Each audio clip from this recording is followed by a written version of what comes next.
Excelente. Licenciado, buenas noches. ¿Estarán por ahí licenciado, buenas noches, sí le escuchamos. Gracias. Los coordinadores de los grupos 1, 3 y 5 estarán por ahí para que puedan identificarse.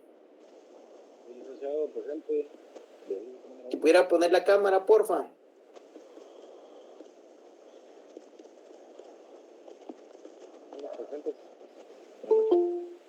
Casi no le escucho.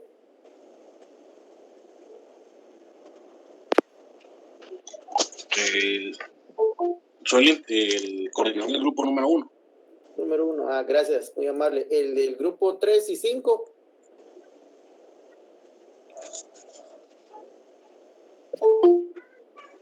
Solo que no se me vaya a ir de ahí el grupo 1, quédese ahí, porfa. Solo quiero ver los otros dos coordinadores. Okay. Buenas noches, licenciado del grupo 5. ¿Podría prender su cámara, por favor? Ahorita se está prendiendo. Gracias.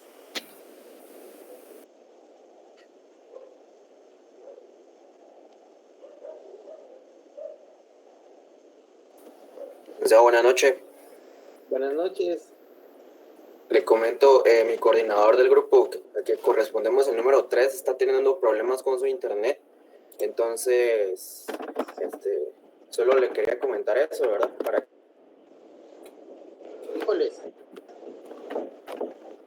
que no haya ningún inconveniente. No hay pena. ¿Cuál es su nombre? Ok, gracias. ¿El suyo? José Manuel Dionisio Dávila. José Manuel Dionisio Dávila. Dionisio Dávila, ahí está. Gracias. Bueno, a estos tres grupos, no se me vaya, compañero, por favor, solo quede conectado, porque usted va a representar al grupo. Ok, licenciado. Entonces, de estos, muchas gracias. Ustedes tres les tocaba desarrollar la primera corriente del pensamiento filosófico, que es precisamente el naturalismo. Les pregunto a ¿los tres tienen presentación o cuál es la metodología que piensan usar? Le comento. Del grupo número 1, nosotros hicimos un video. Ya. Sí. ¿El 3? Nosotros como grupo número 3, licenciado, hicimos una presentación. Y el grupo... Nosotros como grupo 5 hicimos una presentación y aparte hay una actividad como un quizzes para finalizar la presentación. ¿Pero más videos? Sí. Yo te eché muy poquitos, porque... Te lo voy a calentar allá y ahí te lo traigo. Bueno, ya lo silenciamos. Bueno, tal vez me hace favor el grupo 3. El grupo 3 tal vez puede empezar con su presentación. Ok, licenciado, entonces voy a compartir pantalla. Por favor. Solo permito. Y solo tenemos 10 minutos, porfa, para que vaya usted delimitando. Ya, ahorita lo comparto.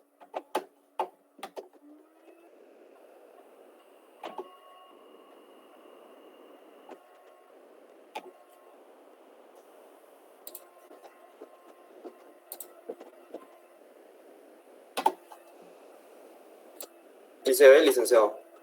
Sí, se ve y se escucha. Ok. Le comento, buenas noches, compañeros. Nosotros somos el grupo número 3 en representación del coordinador Javier Ochaíta, que es el coordinador de nuestro grupo. Yo voy a comentarles acerca del justnaturalismo. El justnaturalismo, compañeros, es importante mencionarlo en cuanto a sus características y bases. Una de sus características es que se basa en la creencia de que existe una serie de leyes o postulados prejurídicos. Esa podría ser una primera característica. Una segunda característica es la que se basa en una corriente filosófica. También, como lo podrán ver en la presentación, existen varias corrientes que se pueden clasificar como justnaturalistas a pesar de tener varias diferencias, pero mantienen la creencia de un sistema de normas superiores a las humanas que deben ser respetadas en las legislaciones positivas. Por tiempo no puedo extenderme más, así que les hablaré también del justnaturalismo teológico. Cuando hablamos del justnaturalismo teológico, compañeros, estamos haciendo alusión a la validez de esas normas que están en consonancia con esas leyes divinas, que como podríamos mencionar, las leyes divinas es como por decirlo una ley eterna. Las leyes pétreas e invariables creadas por deidades también se pueden reconocer como humanas, las cuales en consecuencia son de alguna manera perfectas, a diferencia de las leyes humanas, las cuales son limitadas por nuestra conciencia. También podemos mencionar que podemos poner como ejemplo las corrientes cristianas, las cuales usan como base la voluntad de Dios y los valores que son planteados no solo por la Biblia, sino también por los estudiosos de la misma, como lo podríamos mencionar a San Agustín y a Santo Tomás de Aquino. También podemos hacer alusión a los 10 mandamientos, que podrían ser una representación de la ley divina, pues en ellos se encuentra una serie de prohibiciones de acciones humanas que eventualmente fueron adoptadas como leyes bajo el argumento del mandato divino. También como las prohibiciones, en este caso les podría dar un ejemplo como las prohibiciones de robar y de cometer asesinato, los cuales encuadraron dentro de esa época en estas corrientes cristianas, ¿verdad? Y por lo tanto también la mayor crítica posible en esta postura podría darse en que asume de la existencia de una deidad universal a la cual todas las personas deben rendirle culto y un respeto, y cuyos valores deben ser obedecidos. Continuando con la presentación, también hablamos del justnaturalismo racionalista. El justnaturalismo racionalista esta corriente rechaza la idea de una deidad creadora, a diferencia del justnaturalismo teológico. Esto se basa de tal forma que propone la existencia de valores intrínsecos a la humanidad que la misma busca preservar, como la vida, la libertad, la propiedad o la igualdad. Kant concibe al derecho natural como un conjunto de principios universales, absolutos, perfectos e inmutables. Solo, licenciado, si se escucha. Fuerte y claro. Ok, es que pensé que se había ido la señal. Bueno, continuando con la exposición, pues les comentaba que Kant concibe al derecho natural como un conjunto de principios universales, absolutos y perfectos e inmutables, derivados de la propia razón humana, que rigen la conducta del hombre, además de proponer su imperativo categórico, el cual es obra de tal manera que la norma de tus actos puede valer como principio de conducta o de legislación universal. Continuando con el tema, la escuela también encontramos lo que es la escuela histórica del derecho. ¿A qué hacemos alusión a la escuela histórica del derecho? Pues esta corriente se basa en el estudio del derecho en las condiciones de una sociedad, específicamente en su desenvolvimiento a través del tiempo, de tal cuenta que las normas no deben ser concebidas como la mera voluntad del legislador, sino como la voluntad del pueblo que busca llevar a la categoría de normas jurídicas, como lo podría ser las costumbres y valores que se encuadran dentro de en cuanto a esta idea que propone el justnaturalismo racionalista. Todas estas corrientes tienen algo en común, que conciben al derecho como la descripción del deber ser, del actuar humano, de tal forma que describe las conductas ideales que deben seguir las personas y no la realidad humana. Es decir, que la ley debe reflejar un comportamiento al que se aspira a llegar por ser la forma más justa de vivir. Y también hay, como en cada corriente ideológica, hay exponentes los cuales son característicos, por decirlo de una manera, de cada idea, ¿verdad? Y en este caso, en el justnaturalismo teológico, los principales exponentes son Sócrates y Santo Tomás de Aquino. En el justnaturalismo racionalista está Kant y Rousseau. Y en la escuela histórica, que fue el último tema que les comenté, se encuentra Savigny y Gustav von Hugo. Y eso sería todo, licenciado, de parte del grupo 3. No sé si tiene alguna pregunta. No, felicitarlos porque muy buena su presentación y muy interesante. Grupo 1, en cuanto a los exponentes de esta escuela, ¿cómo los resumirían ustedes?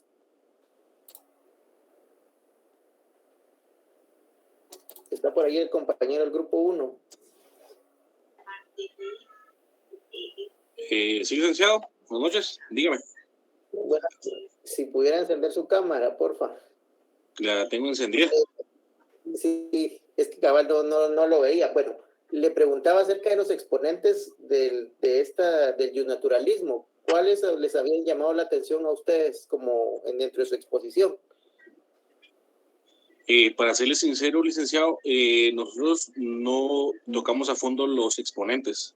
Solo en nuestra presentación exponíamos o tocamos sobre qué es el naturalismo, que se basa en el derecho natural, que siempre debe ser primero el deber ser que el ser, y que siempre tenemos que basarnos sobre la divinidad antes del derecho positivo, ¿verdad? Pero para serles sinceros, sí no nos adentramos mucho en los pilares o en los referentes, ¿verdad? Bueno, grupo 5. Gracias. Sí, en cuanto a los exponentes, ¿ustedes los abarcaron? Sí, nosotros tenemos como parte de... existen diferentes, pero para nosotros los principales fueron Hobbes, Locke y el último fue Pufendorf, como 3 de los exponentes principales. No sé si quiere que le mencione qué hablan cada uno respecto a... Resumido, para que todos lo podamos captar. Bueno, resumido, en el caso de Hobbes, lo que dice, él habla de que no existe una diferenciación entre el Estado civil, la sociedad civil, sino los habla como unos sinónimos, y una de las características principales es que para ellos la naturaleza de los hombres es de libres e iguales, y que todos son los mismos ante el derecho. Esto genera 3 causas principales, y una es la naturaleza, la competencia, la desconfianza y la gloria como posibles situaciones que generan un conflicto interno dentro de los hombres y hacen que exista por ello o se rija una ley. Para el caso de Locke, lo que dice es que las leyes existen las leyes naturales y que todos los seres humanos tenemos por naturaleza una serie de derechos por el simple hecho de ser personas, digamos como el caso de un derecho adquirido por cierto tiempo. Estos derechos son como la vida, la libertad y el derecho a la propiedad. El estado de naturaleza tiene una ley que lo gobierna y que los obliga a todos, y la razón es que la ley enseña a toda la humanidad que quiere consultarla, siendo los hombres iguales e independientes. Y en el último exponente, que es Rutherford, lo que encontramos en él es que se considera como el primer profesor de derecho natural, y que él separa la teología moral, el derecho de las gentes y la teoría política del derecho natural. Además, afirma que la voluntad es fuente del derecho y la razón como instrumento de la construcción de las ciencias jurídicas. Y por último, él dice que el derecho natural se refiere al hombre en su condición natural, donde no actúa de forma arbitraria, sino actúa conforme a las reglas establecidas por Dios, de acuerdo a su propia naturaleza y deducidas por la razón. Excelente. Bueno, yo creo que si la clase tiene alguna duda del naturalismo, este es el momento. Alguien está levantando la mano, solo que si pudiera activar su cámara y participar sin pena. Los 3 coordinadores se quedan conectados, porfa. Cuéntenos.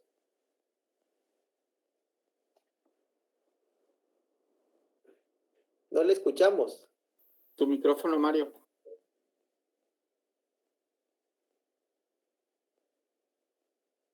No tiene su micrófono encendido.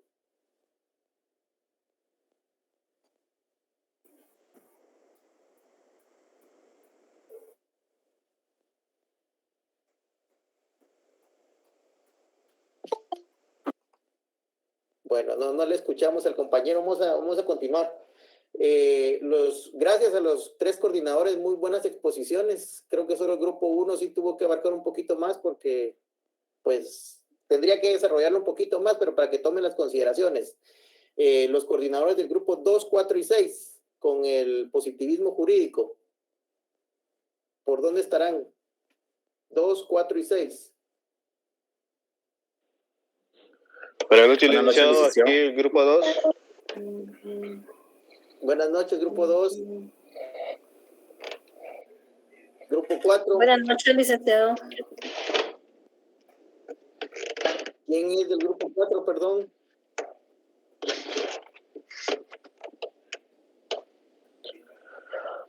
¿Y el grupo 6? Presente, licenciado. ¿Usted es del grupo 6? Sí, licenciado. Ah, bueno. ¿Y el grupo 2? A mí me corresponde hacer la exposición, licenciado, pero el coordinador, si no estoy mal, es otro. Ah, va, espérame, pues vamos a ver. Aquí lo vamos. Usted es del grupo 2 y su nombre Yo es. soy la coordinadora del grupo 2, licenciado. ¿Qué manda? Yo soy la coordinadora del grupo 2. Usted es la coordinadora. Ah, va. Sí, está presente usted. Y Sí, así es. el grupo 6 es el compañero que quitó antes su cámara, ¿verdad? Sí. Sí, licenciado. ¿Y del 4?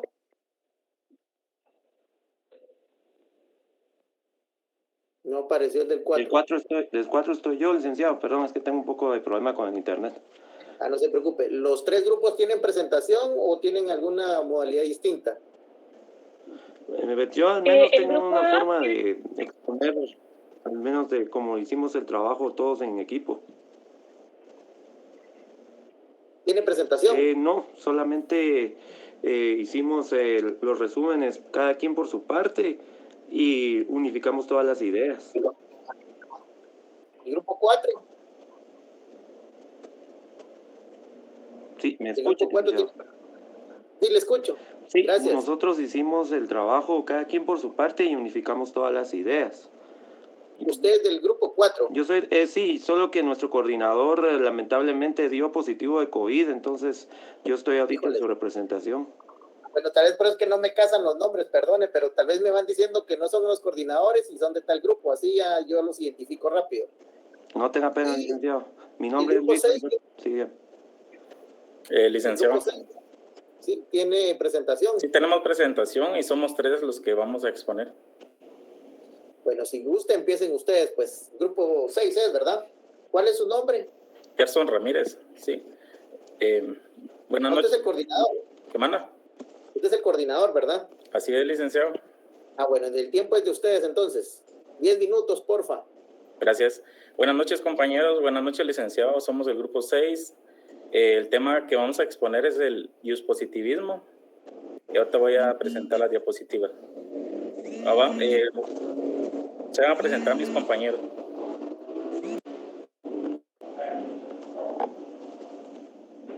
Muy buenas noches, compañeros. Mi nombre es César Pixtún.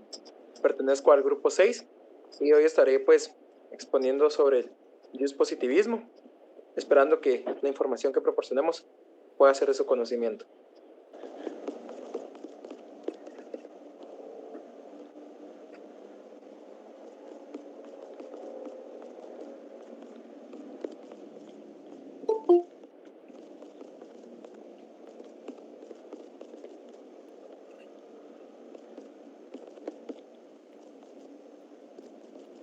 Solo vamos a esperar que se presente la compañera. O vamos a empezar con la diapositiva del licenciado.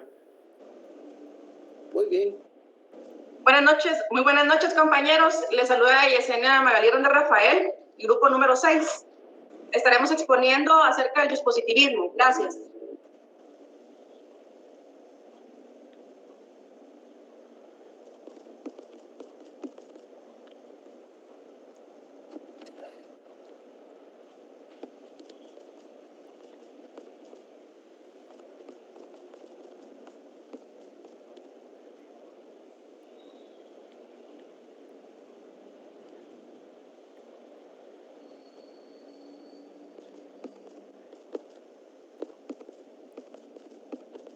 Gerson, activa tu micrófono, lo tienes desactivado.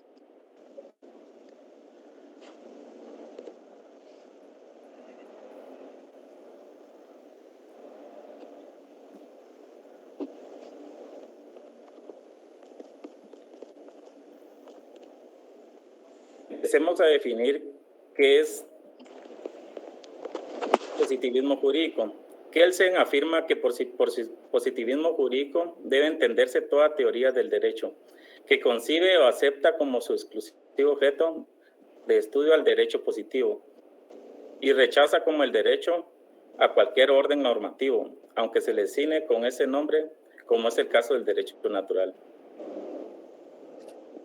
Entonces, ¿qué es derecho positivo? En pocas palabras, derecho existente que opera efectivamente, por lo que se opone a un derecho que no existe se opone al derecho derogado y al que deja ser eficaz y el que pierde validez. Hablemos un poco del contexto histórico. Aparece en Francia en la primera mitad del siglo XX. Francia en ese entonces vivía unas grandes guerras revolucionarias. La manufactura fue reemplazada por la producción maquinizada y la producción industrial adquiría grandes proporciones. El fundador del sistema filosófico del derecho positivismo fue Augusto Comte. Nació en Francia en el año de 1798 y murió en 1857. En 1830 apareció el primer volumen de su curso de filosofía positiva. En 1845 salieron otros 5 volúmenes. Por lo tanto, fue creador del derecho positivo y la sociología.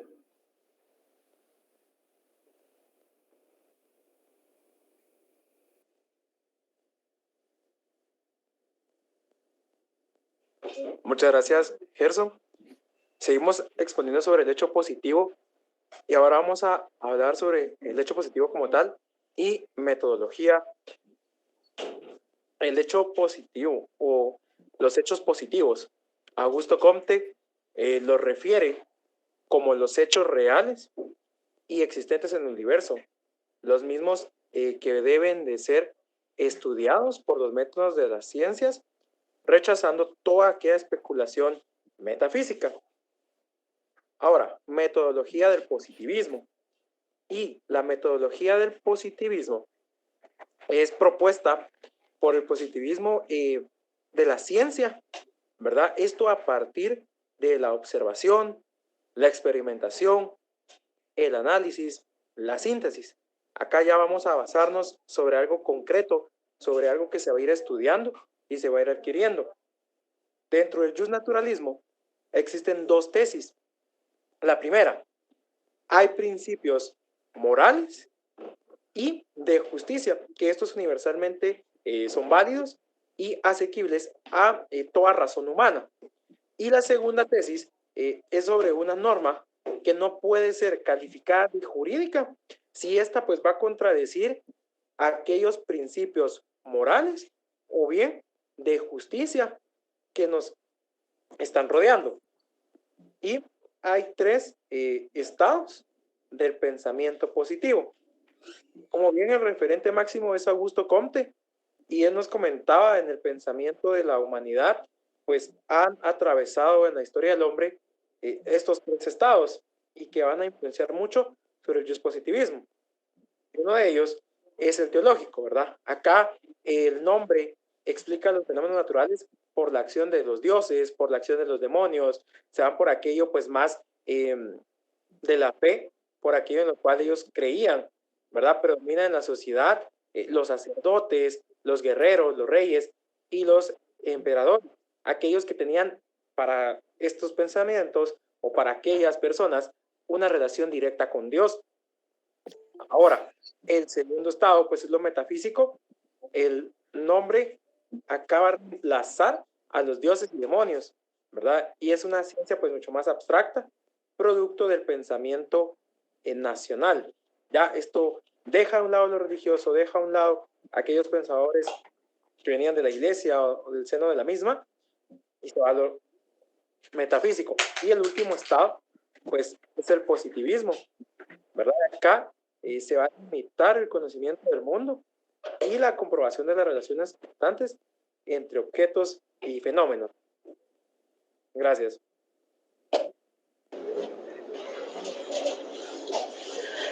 Positivismo jurídico. Surgió después de la Revolución Francesa. Considera derecho a aquellas normas impuestas por los hombres en un momento de tiempo y espacio determinado. Se resaltó el valor de la seguridad jurídica. Derecho positivismo. Conjunto de normas emanadas y promulgadas para regular las relaciones de las personas en una comunidad. Fuera de este derecho no hay más derecho Y solo este derecho positivo es el objeto de la ciencia jurídica. La creación de normas es obra puramente humana. Los positivistas entienden que el derecho es un instrumento convencional, formulado y puesto por quien tiene el poder en un Estado. La coacción. Los positivistas afirman que la fuerza coactiva del derecho radica en la voluntad estatal de hacer cumplir las normas. Es la base común de derecho para los positivistas. Positividad y racionalidad de derecho. El derecho no solo es positivo, sino que simultáneamente siempre en cierta medida positivo y racional. Todo derecho humano es positivo y racional al mismo tiempo. Positivo. Se refiere necesariamente a una sociedad de hombres. Y racional consiste en una regla de razón. Por ende, licenciado y compañeros, para nosotros el positivismo, su validez es condicionado a cierto requisito de vigencia. Todo precepto vigente es formalmente válido. El origen de sus principios está dado por el hombre. La moral y la ética no forman parte de sus principios básicos. También podemos considerar que el derecho es un hecho referido únicamente a su estructura formal. Y por último, este rechaza la existencia del derecho natural por ser abstracto y metafísico. Gracias, compañeros. Muy buenas noches. Excelente, muchas gracias. Compañeros del grupo 2, por ahí había salido la coordinadora.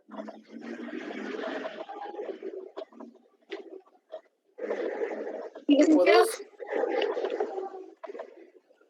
Mayores exponentes del positivismo jurídico. La verdad es que nosotros no nos usamos tampoco de los exponentes. Vimos más lo que era el positivismo y algunas de las corrientes que habían tenido, como el ilógico y todo eso.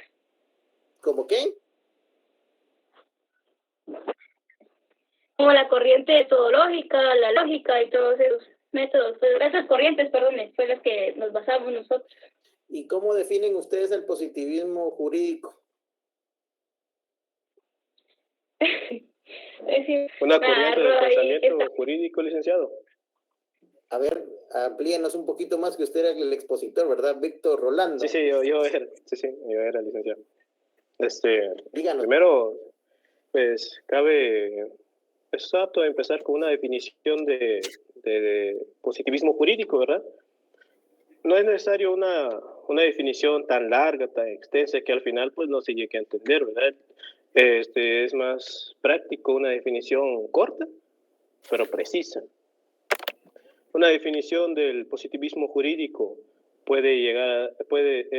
es, querido, una corriente del pensamiento jurídico que separa la moral del derecho. Recabando o recordando un poco lo que exponieron los compañeros del ius naturalismo, el ius naturalismo indicaba que era una unión del derecho con la moral, la ética, y del ius naturalismo derivaba otras corrientes, así como el ius teológico, el racionalismo, o esta de la escuela histórica del derecho, que si bien aportaba pues buenos puntos de vista para normar al derecho, el ius positivismo nace como respuesta a este ius naturalista. Y una de sus principales características, pues es eso, ¿verdad? La separación de la moral con el derecho. Todo lo contrario al ius naturalista. El ius naturalista era la unión de la moral y el derecho. Pero ¿por qué el ius positivismo separa la moral del derecho? ¿Cuál es el sentido? ¿Cuál es la razón del por qué nace un ius positivista o positivismo jurídico? Pues el sentido principal y fundamental del positivismo jurídico es proporcionar una precisa caracterización del derecho, tal y como es, y no como debería de ser. ¿Me explico? Un ejemplo podría ser la Escuela Histórica del Derecho. Para los que conocen la historia de Guatemala, en los pueblos, por lo general, cuando sucedía algún tipo de violación, la costumbre era de que el violador, como castigo, ¿verdad? Era de que se debía de juntar o debía de casarse con la mujer que había violado, que la escuela histórica del derecho afirmaba eso, que cada pueblo tenía una esencia, cada pueblo era único, y que en base a esa esencia, en base a esas costumbres, en base a esa historia, es la de que debería de surgir el derecho. Otro ejemplo, para los que han visto una película que se llama 300, en la película no narra la historia real de cómo se vivía en esa época. Y en esa época, cuando se llevaba a los niños en los campos de concentración, era muy normal que los maestros tuvieran relaciones sexuales con sus discípulos. Y era considerado como algo apto, ¿verdad? Y eso es la escuela histórica del derecho, que cada pueblo tenía su esencia y cada pueblo tenía un derecho en específico. Yo digo que la vamos a dejar por ahí. Excelente, muy buena respuesta. Gracias, pero si no vamos a terminar el tiempo ahí. Me parece muy bueno su aporte, oye, muchas gracias. El compañero del grupo 4 estará por ahí. Licenciado, ¿me escucha? Sí, le escucho. Exponentes, ustedes sí ahondaron con los exponentes del positivismo jurídico.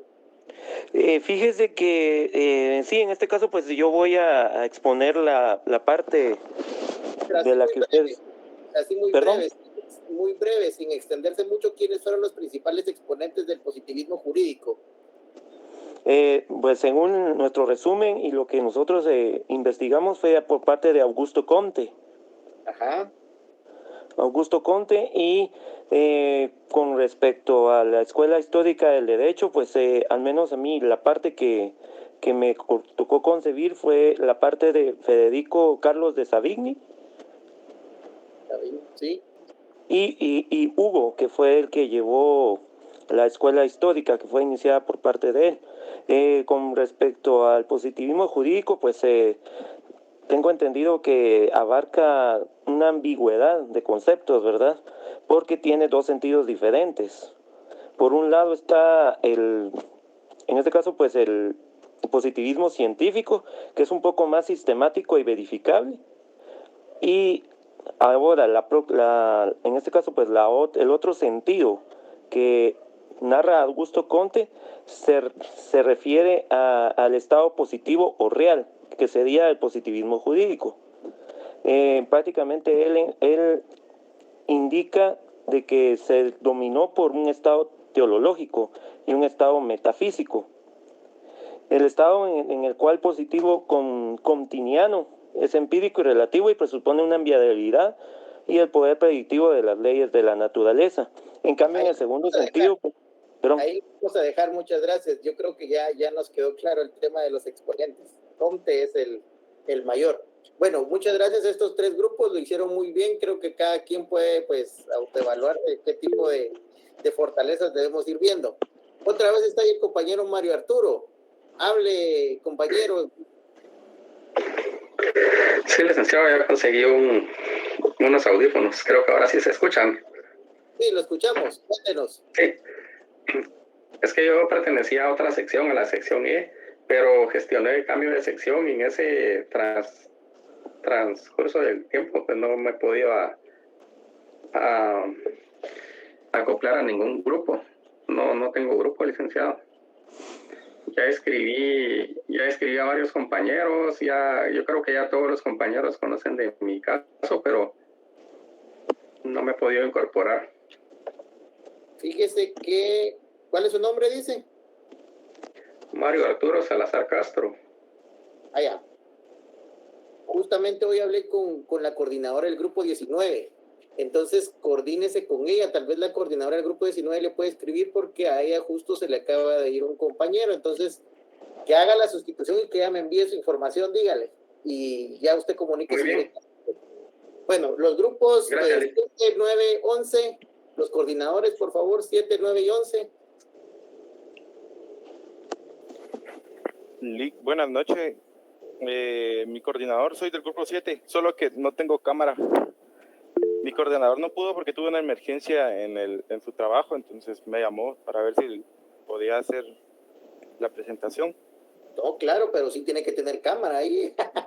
Si me deja entrar con mi teléfono, ahorita. Entre. Los demás grupos, 9 y 11. 7, 9 y 11. Buen día, licenciado. Soy el coordinador del grupo 9. A 9. Sí. De nuestro grupo va a exponer la compañera Astrid Estrada. Ah, ya. ¿Y el grupo 11? ¿Quién está? Solo que no se me vaya. Los grupos anteriores no se me vaya. Quédese en pantalla. Así los voy viendo, por favor. Aquí está mi licenciado. El coordinador del grupo 11. Pero usted ya había pasado, ¿no? Luis Alberto Medina es del 11. No, yo soy del 4. Perdón, disculpe. Sí, no, del 11.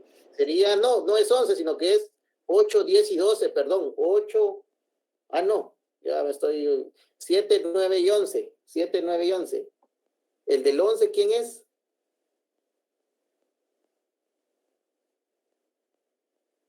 ¿El del 11? No hay nadie del 11.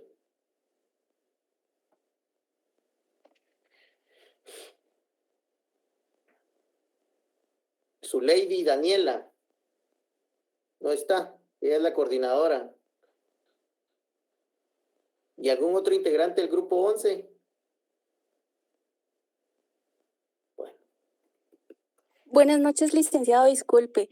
Fíjese que creo que nosotros sí tuvimos un pequeño error porque nosotros estábamos, todo el grupo se estaba preparando para el día 18 y no estamos preparados para el día de hoy. Y la verdad es que yo me hago responsable porque todos, creíamos que era para el día 18 y no para hoy.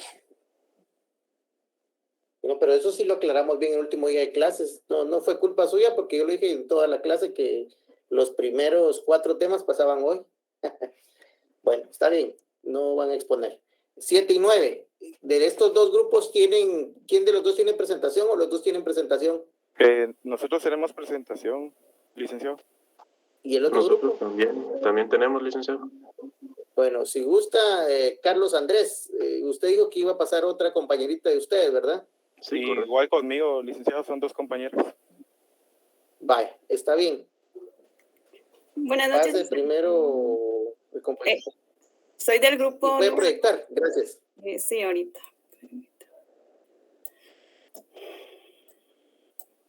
¿De qué grupo es usted, dice? De 9. Ah, bueno. Astrid. Sí. No sé si ya aparece en mi pantalla. Sí, se mira y se escucha bien. Ok. A nosotros nos correspondió hablar sobre el sociologismo jurídico y pues les voy a hablar un poquito sobre el origen. La sociología surge a finales del siglo XIX.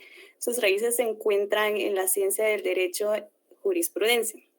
El concepto, la sociología jurídica o sociología del derecho, es la disciplina explicativa que analiza las causas y consecuencias de la aplicación de las normas jurídicas.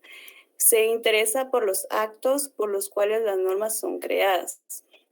En la definición, es la disciplina científica que intenta explicar las causas y efectos de las normas jurídicas.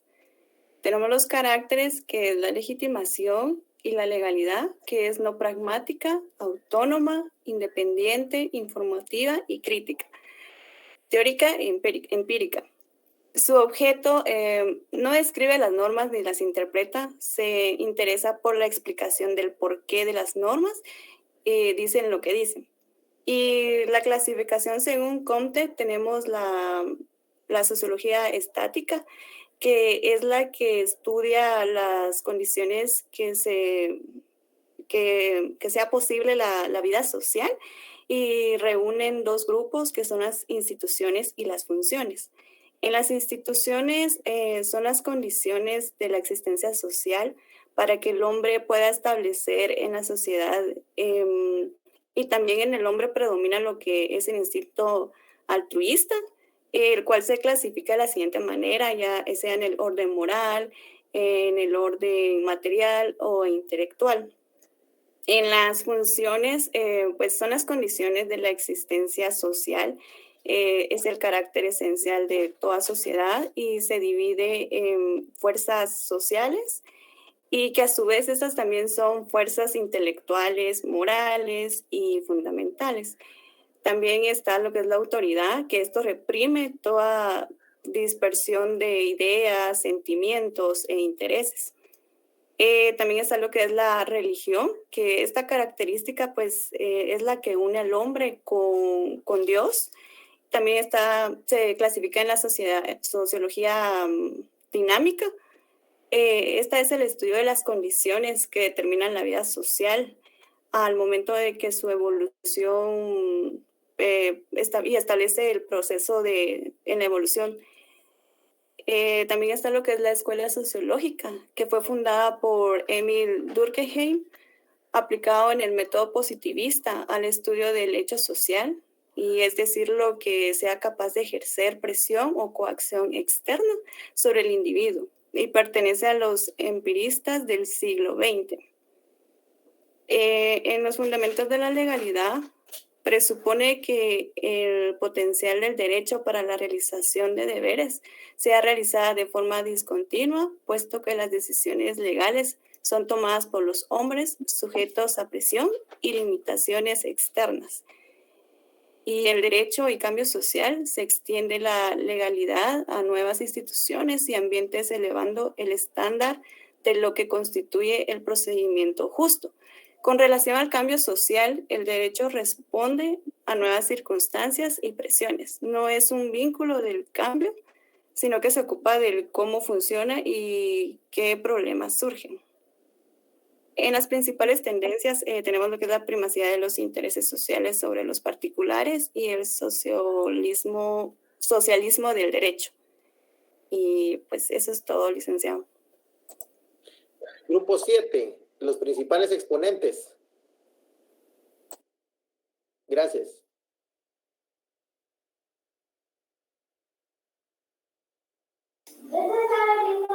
Buenas noches, licenciado. Nosotros somos del grupo 7. Mi nombre es Karen Álvarez. Sí, le escucho, pero no para que expongan todo lo que te hayan preparado, sino que ¿quiénes son los principales exponentes acerca de esta corriente pensamiento? Buenas noches, licenciado. Mi nombre es Wendy Pivara. Les expondré a continuación los principales expositores del sociologismo jurídico. Entre ellos encontramos a Friedrich Karl von Savigny.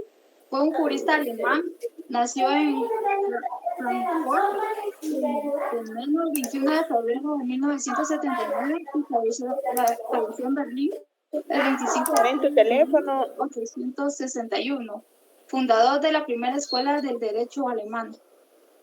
Está Caspar Rudolf von Jhering, conocido como Rudolf von Jhering.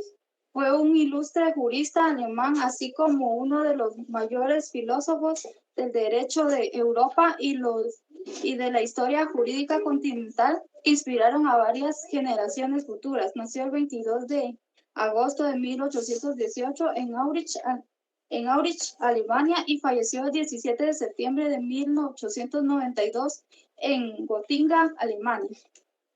Maximilian Karl Emil Weber fue un sociólogo, economista, jurista, historiador y politólogo alemán, considerado como uno de los fundadores del estudio moderno de la sociología y la administración pública. Nació el 21 de abril de 1864 en Erfurt, Alemania, y falleció el 14 de junio de 1920 en Múnich, Alemania. También encontramos a Émile Durkheim. Fue un sociólogo y filósofo francés. Estableció formalmente la sociología como disciplina académica y junto con Karl Marx y Max Weber es considerado como uno de los padres fundadores de dicha ciencia. Nació el 15 de abril de 1958 en Epinal, Francia, y falleció el 15 de noviembre de 1917 en París, Francia. Bueno, sí, no, gracias a los dos grupos, muy amables, muy buena su presentación. Al tercer grupo, pues no sé ni qué decirle porque, pues, no. Los grupos 8, 10 y 12, los coordinadores. Buenas noches, Lick. Soy la coordinadora del grupo 2. ¿Grupo qué? 12. 12, ya, gracias. Buenas noches, licenciado. Soy coordinadora del grupo 10. Grupo 10. ¿Y el grupo 8? Buenas noches, licenciado. Soy Andrés. Soy el coordinador del grupo 8, pero voy a encender la cámara voy a encender otra cámara porque no me tira esta. Entonces, ahorita lo voy a encender. Muy bien. Y a los demás no se vayan, porque se fue una compañerita que solo se anunció. Que no se vayan. Ya estoy ahí, licenciado. Sí, gracias. Así voy tomando yo 2 datos. No se preocupen. 8. Bueno. Los 3 traen exposición, ¿verdad? Sí. Y una presentación. Sí, licenciado. Bueno. Grupo 8. Preséntenos, por favor, esta corriente de pensamiento bien interesante. Ahorita comparto pantalla, pero...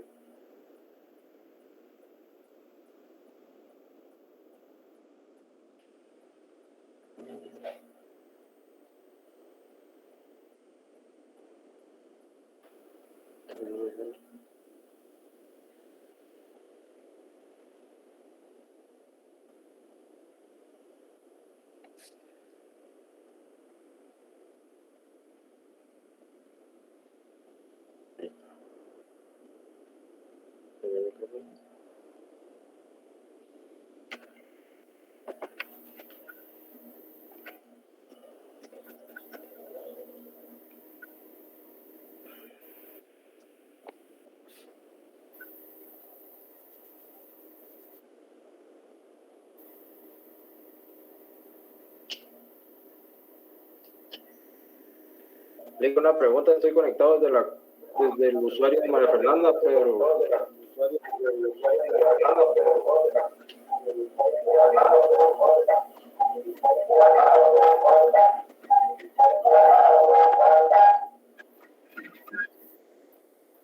Bueno, comience. Lo escuchamos fuerte y claro. No sé si sale la cámara, ¿sí? Sí sale.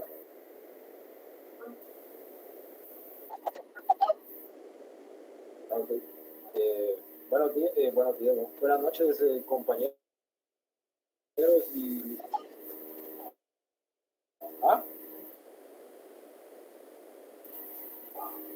¿La cámara sí no sale o sí sale? No.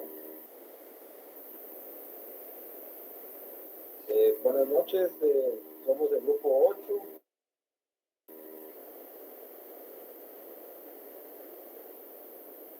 Mi compañera María Fernanda y yo les vamos a presentar lo que es el marxismo. Podemos decir que es más conocido como una teoría sociopolítica y es más fundamental, como menciona Karl Marx, y es utilizado el método marxista del análisis del capitalismo. Buenas noches, mi nombre es María Fernanda y yo voy a hablar ¿y quiénes critican al marxismo? El liberalismo, neoliberalismo y feminismo. Las palabras claves que se utilizan más que todo aquí en el marxismo es la sociedad, la economía, el socialismo, las clases sociales y aspectos históricos. Podemos decir también que Karl Marx, el derecho refiere a la estructura que se deriva de la economía y que descansa en la sociedad. El derecho es una herramienta y conviene su ejercicio en el método basado con el materialismo histórico y dialéctico. Y se observa un orden social sin derecho. Aquí tenemos una imagen donde está Marx y otros 2 filósofos, sinceramente no recuerdo el nombre, pero ellos están como que son los que más dominan en la sociológica y la filosofía del derecho. Gracias. Y perdón que no me funcionó la cámara, pero no pueden salir mi cámara de mi teléfono. Muy bien, grupo 10. Gracias. Sí, licenciado. si pueden exponer ustedes su presentación también. Sí, con mucho gusto. Ahorita compartimos pantalla. Gracias. Grupo 10 es Andrea Lucía Santos Mendizábal. Así es, licenciado, correcto. Usted es la coordinadora. ¿Quién va a exponer? Somos 3 los que vamos a exponer, incluyéndome, licenciado. Excelente, bueno. Si quieren, inicien. Bueno, muy bien. Todos los muy buenas noches. El tema es el youth. Esta postura parte de la corriente filosófica denominada materialismo dialéctico e histórico. Por ello, su marco conceptual es el siguiente. Por un lado, tenemos el materialismo, que designa toda aquella doctrina que trata de explicar el mundo y la totalidad de lo real, fundamentándose en la idea de la materia. Lo dialéctico, que es un método de razonamiento y de interpretación que investiga la verdad. Y por otro lado, tenemos el materialismo dialéctico, según la cual solo existe una realidad material que posee un carácter dialéctico. Esto es la causa de sus cambios y movimientos que tiene lugar por la lucha de contrarios inherente a la propia materia y su continua contradicción. El máximo exponente de esta corriente filosófica fue Karl Marx. El materialismo histórico o materialista de la historia es un marco conceptual marxista para concebir la historia. Sucede al explicar las revoluciones políticas y sociales por la contradicción entre las fuerzas productivas, relaciones de producción y la lucha de clases.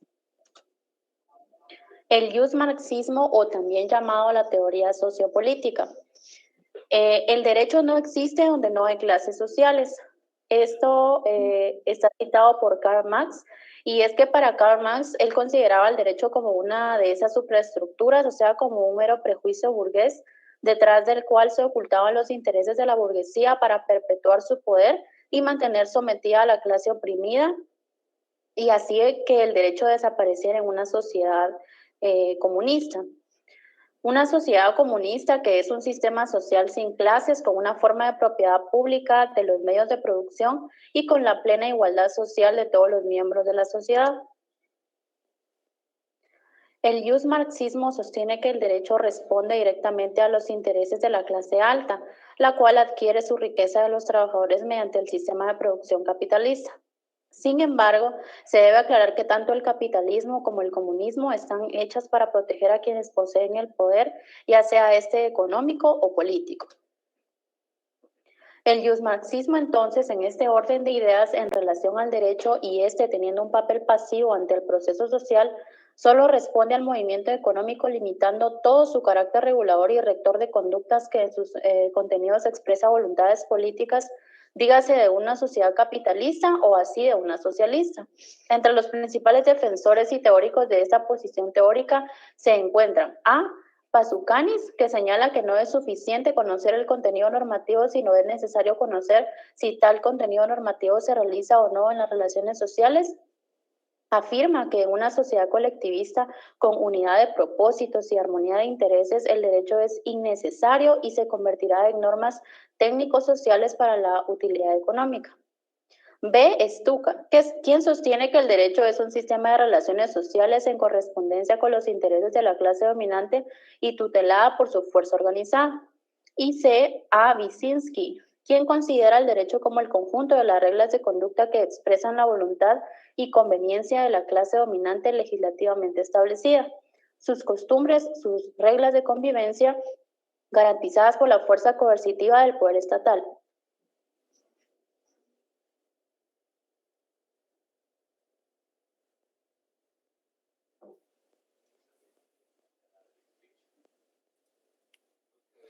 Nace en Rusia después de la revolución de 1917 y se convierte en el credo oficial de la Rusia soviética. Esto viene con Vladimir Stalin. Y el derecho es un mero reflejo de condiciones e instrumentos de convivencia económica. Lo fundamental de esta corriente viene de 4 puntos. A. El derecho no puede ser identificado con las relaciones económicas mercantiles capitalistas. ¿Por qué? Porque todos los ordenamientos jurídicos existentes de hecho también regulan relaciones no mercantiles. B. La tesis de que el derecho es el conjunto de relaciones sociales contradice la tesis de que el derecho es la voluntad de la clase dominante. C. Resulta falso que el derecho tutele únicamente los intereses de la clase dominante.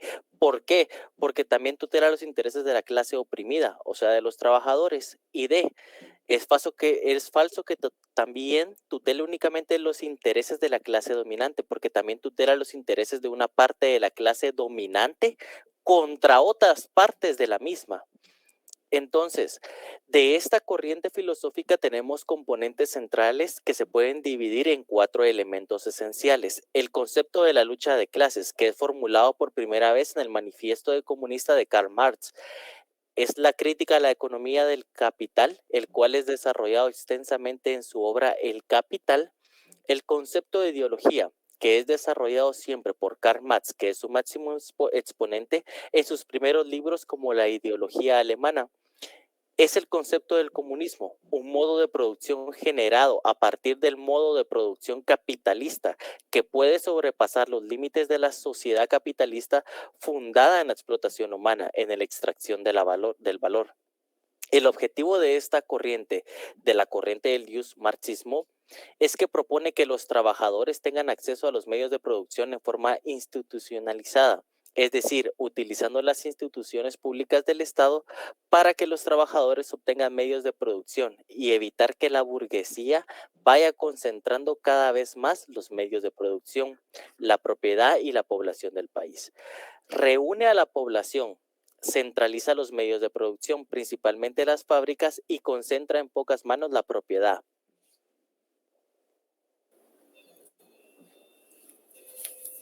Para seguir con la presentación, también encontramos que Marx sostiene que el marxismo deriva de la tesis que en el campo del derecho existe una superestructura derivada de un orden económico que descansa sobre la sociedad. Postula que el sistema de producción moldea la cultura y las ciencias de las que no escapa el derecho, respondiendo a intereses que poseen los medios de producción. Esta postura surge de la corriente filosófica denominada materialismo dialéctico e histórico, considerando al derecho como un sistema de relaciones sociales derivadas de la estructura económica predominante.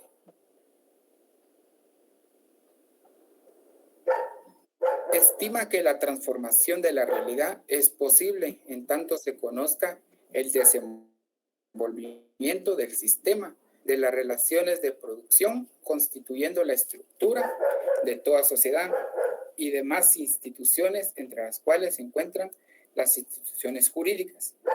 Interpreta que el marxismo como prejuicio burgués puro, que oculta intereses de la clase burguesa con el ánimo de perpetuar el poder, manteniendo el sostenimiento de la clase oprimida, y concluye indicando que el derecho desaparecería en una sociedad comunista. El fin de un jurista busca la comprensión relacionada a la adaptabilidad en cada caso particular.